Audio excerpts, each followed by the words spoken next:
जय श्री सीताराम मित्रों। राहु लग्न कुंडली के तृतीय स्थान पर देखो, आप सभी मैं ये समझ रहा हूं कि एस्ट्रोलॉजी का बेसिक जानते हैं। तृतीय स्थान क्या होता है, राशियां कितनी होती है, क्या होती हैं, डिग्री क्या होती है। मैं ये मान के चल रहा हूं कि आप ये बातें बेसिक जानते हैं। यदि आप ये सब बातें नहीं जानते हैं तो आपको जाना चाहिए YouTube चैनल VS एस्ट्रोलॉजी की playlist astrology lesson in Hindi में। वहां पर शुरुआत से आपको शुरू करना चाहिए और एस्ट्रोलॉजी सीखना चाहिए। तो आज हम बात कर रहे हैं राहु इन थर्ड हाउस। लग्न कुंडली के तीसरे भाव में राहु होंगे तो वो अपनी महादशा में कैसे फल देंगे इस बारे में।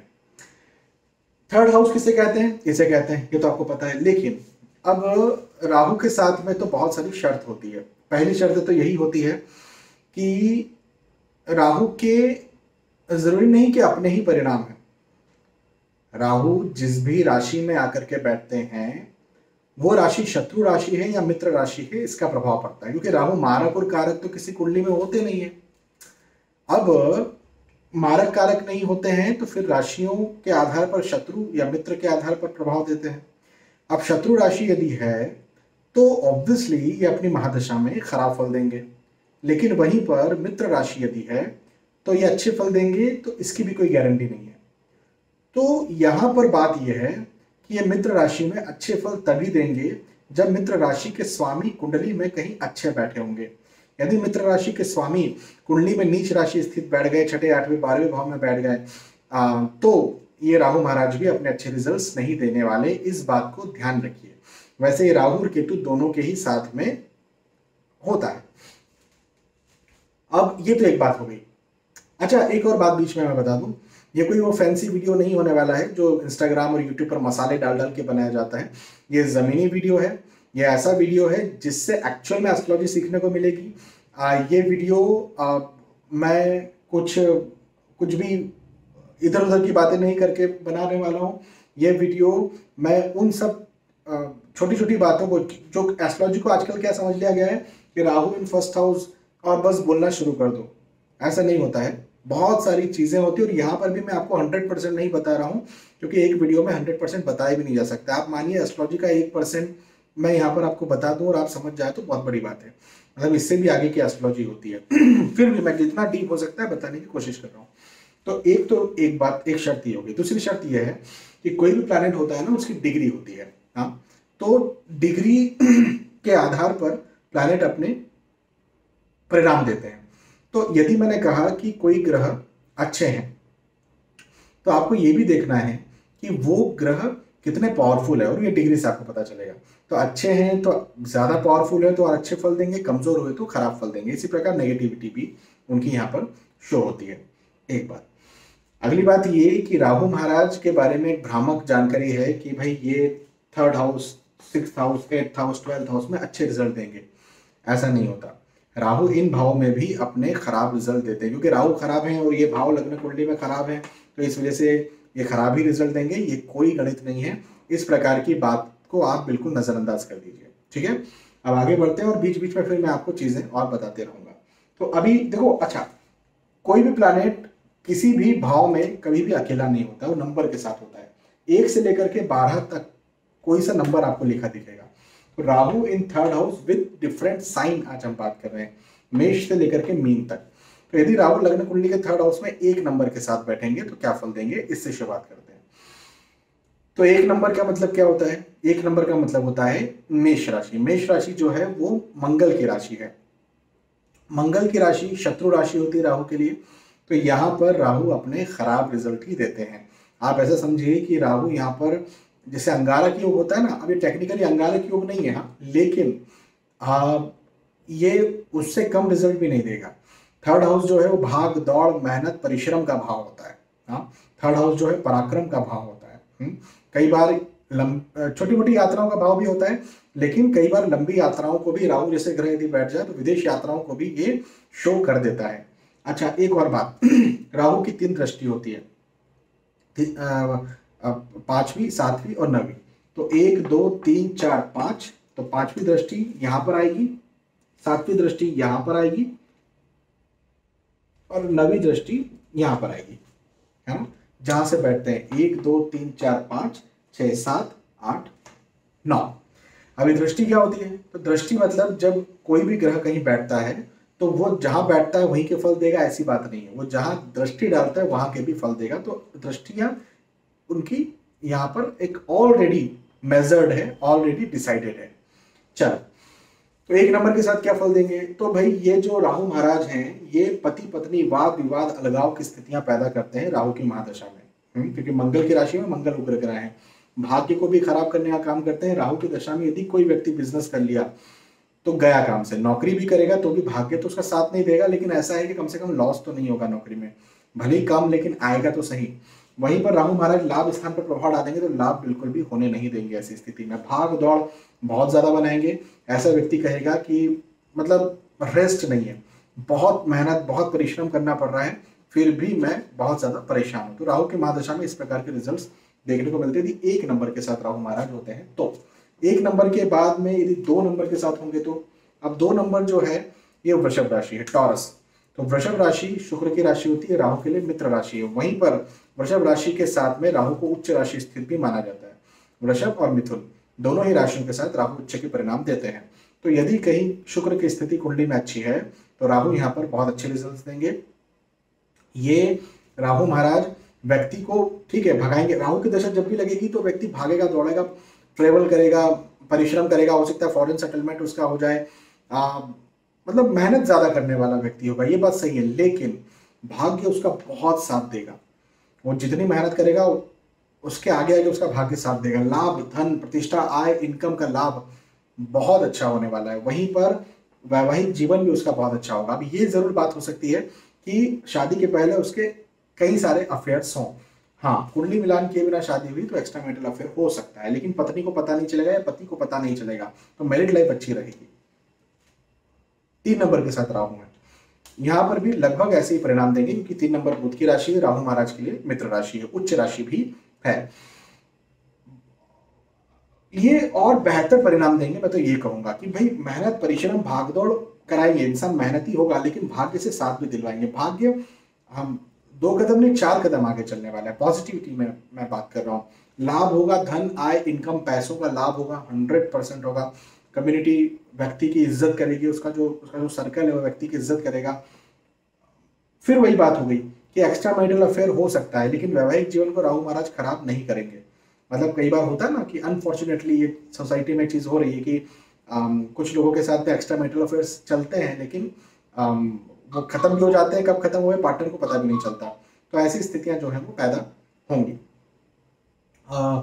मेहनती होगा, उसके साथ साथ इंसान चाहे बिजनेस हो चाहे नौकरी हो बहुत प्रोग्रेस करने वाला है, बिल्कुल कोई डाउट नहीं इसमें। 4 नंबर के साथ राहु क्या फल देंगे? 4 नंबर के साथ राहु महाराज जो है अपने खराब फल देंगे। क्यों? क्योंकि 4 नंबर कर्क राशि है। कर्क राशि चंद्र महाराज की राशि होती है, और चंद्र राहु के तो शत्रु हैं। चंद्र मन है, मन को ग्रहण लग गया समझिए आप। तो जब ऐसा चल रहा होगा ना तो इंसान डिप्रेशन एंजाइटी में हो, इसके चांसेस बढ़ जाते हैं। डायलेमा, कंफ्यूजन, दुविधा, मतलब जो मानसिक रोग होते हैं ना वो भी बढ़ जाते हैं। व्यक्ति भागदौड़ तो करता ही है, लेकिन विशेष तौर पर मानसिक भागदौड़ उसकी ज्यादा बढ़ जाती है। मतलब होता है ना कि जिसको ओसीडी कहते हैं कई बार हम, कि दिमागी विचार ही चलते रहे दिमाग में, कुछ विचार दिमाग में चले, तो ऐसी स्थितियां जो है वो पैदा हो जाती हैं।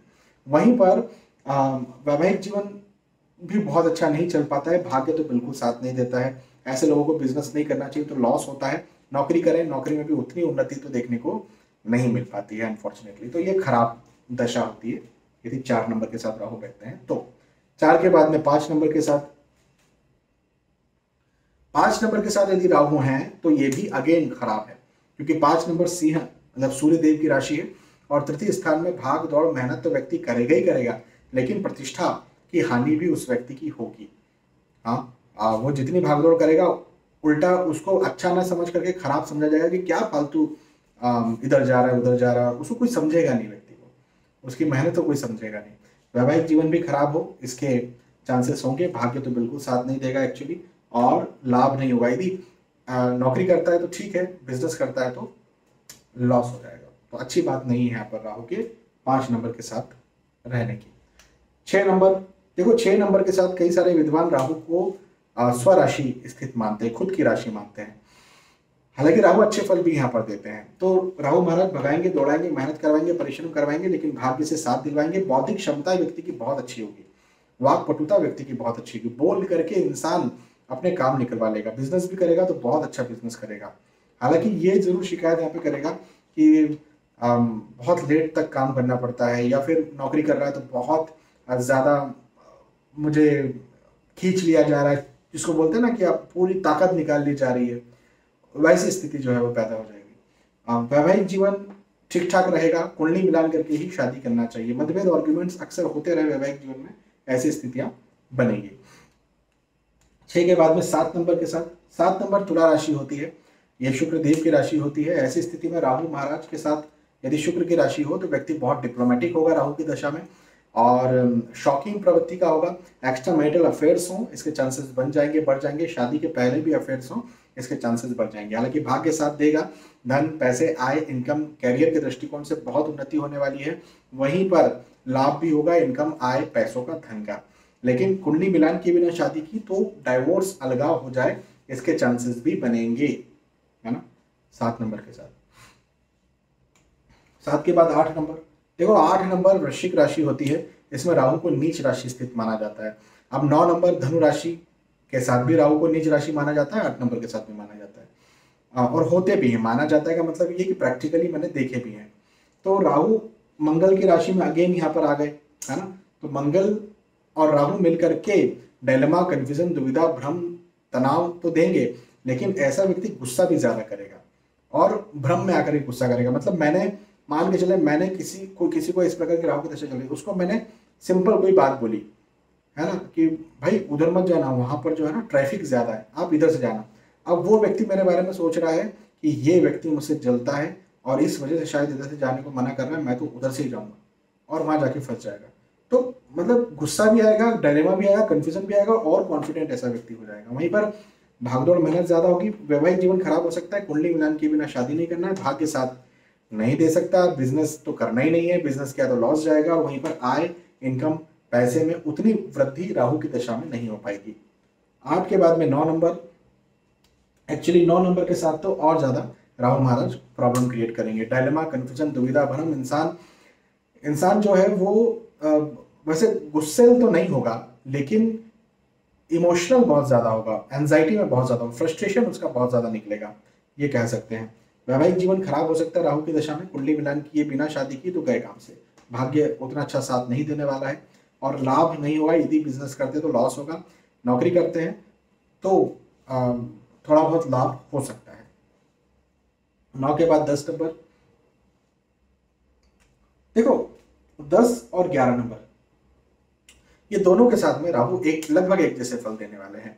10 नंबर शनिदेव की राशि है, कैप्रिकॉर्न कहते हैं, मकर राशि कहते हैं। 11 नंबर भी शनिदेव की राशि है, एक्वेरियस कहते हैं, कुंभ राशि कहते हैं। दोनों के साथ यदि राहु महाराज लग्न कुंडली के तृतीय स्थान पर बैठे हैं तो व्यक्ति डिप्लोमेटिक भी होगा, ईमानदार भी होगा। मतलब कहाँ मुझे उंगली टेढ़ी करनी है पता है, कहाँ मुझे किसके साथ में मुझे गलत नहीं करना है, ये व्यक्ति को पता है।